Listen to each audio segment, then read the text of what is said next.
Рахмат. Жалпы авиа каттоо боюнча Кыргызстандын ичиндеги авиа каттоо азыр карантин бүтсө, баалар өзгөрүлбөйбү деп сурайт элем. Анткени дүйнө жүзүндө деген негедир баалар кымбаттайт деген мындай тенденция болуп атат да. Бизде авиаперевозкалар кандай болот? Ну, у нас всего, билесиздер, Ошко анан Жалал Абадка каттайт да, Ибаткен. Баалар өзгөрүлөбү, өзгөрүлбөйбү?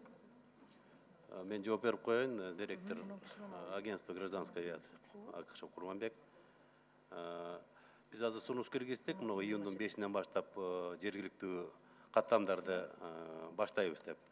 Анан авиакомпаниялар менен иш-чаралар жүрүшүп атат, пока бааларды кымбаттатуу тууралуу мындай сөз жок. Кымбаттабайт да? Мурдагы калыбында эле деп жатабыз, Кудай буюрса.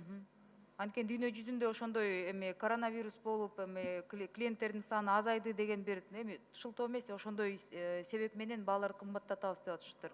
Ошо бизге ошондой Пока андай жок, биз контролдо карап турабыз. Все, тактап алайын дедим. Рахмат, мыйзамды колдойм. Рахмат.